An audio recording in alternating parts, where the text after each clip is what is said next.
Today we take up the episode For the Sky is Hollow and I Have Touched the Sun. Compliance, the final frontier. Tom Fox is the voyager of trekking through compliance. His mission? To explore the original series and seek out and share what it can teach you about compliance. Here's your host, Tom Fox.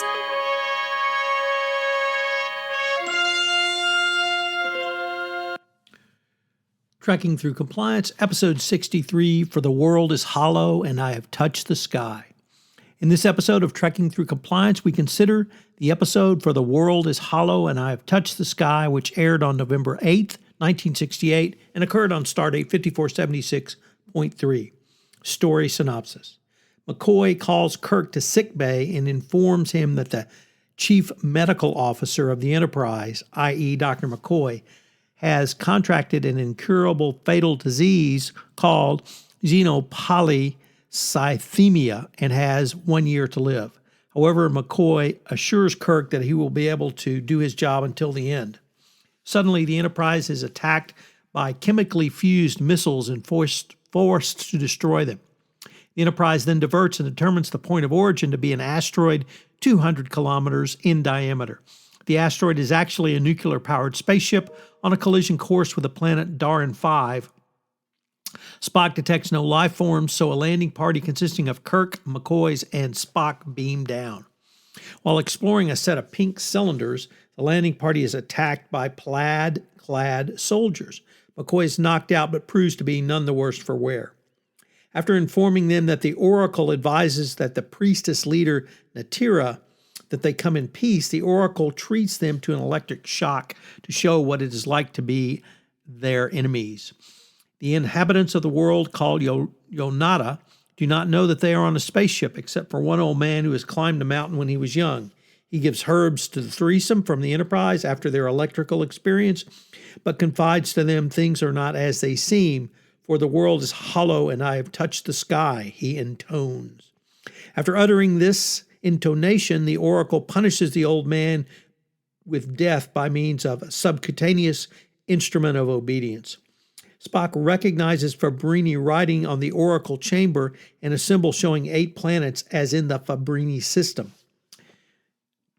The sun of the system supernovaed 10,000 years ago, so the inhabitants of Yonata appear to be their descendants. The Oracle tells Natira that the people will reach a world of plenty soon enough. This is foretold in a book containing the knowledge of their creators. Kirk and company must convince the inhabitants to alter the ship's course before it smashes into Daran V and eliminates the 3+ billion inhabitants of that planet. In the meantime, the priestess Natira, governing the asteroid/spaceship, has asked McCoy to become her mate despite the fact that McCoy only has 1 year to live. McCoy agrees and permits the insertion of the instrument of obedience. However, Spock and Kirk commit sacrilege by breaking into the Oracle chamber. Luckily, Natira allows them to return at McCoy's request. Bones finds out about the book and tries to tell Kirk about it by communicator, but is incapacitated by the instrument of obedience. Kirk and Spock beam down, and Spock removes the instrument gizmo of obedience. They tell Natira that her planet is actually a spaceship, and she goes to ask the Oracle for the truth. She is punished and nearly killed, at which point McCoy removes her instrument of obedience. When Kirk and Spock try to access the book by pressing the 3 lower planets on the left side, the Oracle heats the chamber to incandescence.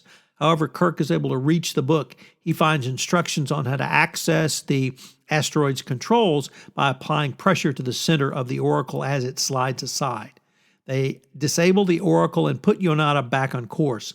They also discover databanks of the Fabrini containing a great deal of medical knowledge, including the cure for McCoy's disease. McCoy decides to return to the Enterprise, but hopes to meet Natira again when the ship asteroid reaches the new planet.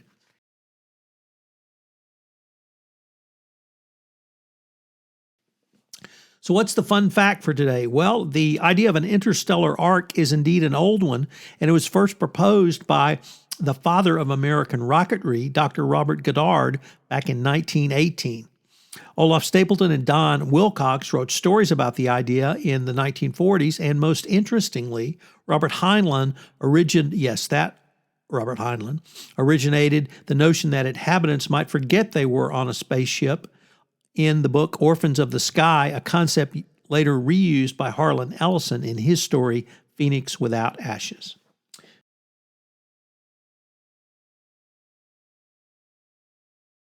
I would like to use this episode to consider continuous monitoring, which is obviously a crucial aspect of any effective compliance program, as it allows organizations to proactively identify and address potential issues or risks in a timely manner. Here are some of the continuous monitoring activities that I think are suggested by this episode. Number 1, transaction monitoring.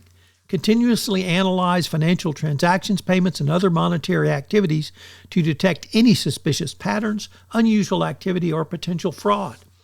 This can involve the use of data analytics, machine learning, and automated rules-based systems to flag anomalies for further investigation. 2, regulatory change monitoring. This is becoming obviously increasingly important, particularly in regulated industries, as continuously tracking changes in relevant laws, regulations, industry standards, and compliance requirements that may impact your organization. This can be achieved by a variety of tech tools now that provide continuous regulatory updates, consulting with legal experts and compliance experts like me, and participating in industry forums. Number 3, audit and incident monitoring. Continuously reviewing the results of internal audit, risk assessments, and incident reports to identify any recurring issues, control deficiencies, or emerging compliance risks are something the Department of Justice is more often talking about now, and they are expecting continuousness in this process, not from time to time. This can involve analyzing trends, root causes, and the effectiveness of corrective actions. Employee behavior monitoring may not be one that you are thinking of, but actually you're probably already doing it, certainly in terms of communications, but also training completion to detect potential compliance breaches, conflicts of interest, or other unethical behavior. Obviously, reviewing email communications and ephemeral communications is critical in regulated industries, and it's moving now to non-regulated industries. Tracking access to sensitive corporate data and monitoring compliance training completion rates are critical. Number 5, third-party risk monitoring. There's not much more important in the compliance world than third-party risk monitoring, as continually assessing the compliance posture of your third-party vendors, suppliers, and business partners to ensure they meet your company's compliance standards and requirements. This can involve regular and continuous due diligence, on-site audits, and a review of third-party compliance certifications and reports on an ongoing basis. Number 6, whistleblower hotline monitoring.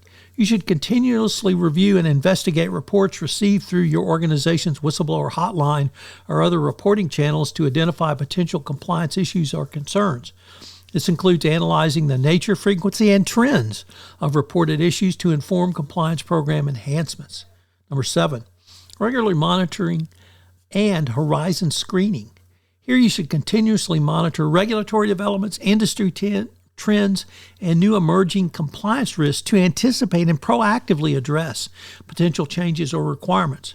It can involve collaborating with an industry association, legal experts, regulatory authorities, or most importantly, a technological solution. And finally, automated controls monitoring. Continuously monitoring the effectiveness and proper function of audited compliance controls, such as access control systems, system configurations, and data integrity checks.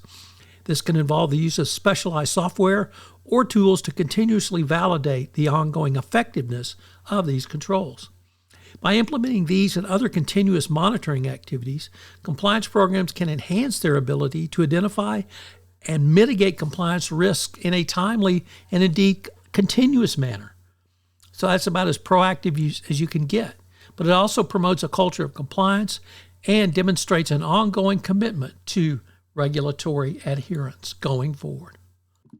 I hope you'll join us tomorrow where we take up the well-known and beloved episode of the Tholian Web.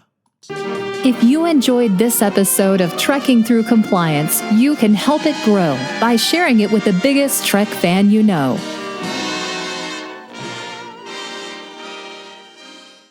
This podcast is a part of the C-Suite Radio Network. For more top business podcasts, visit c-suiteradio.com.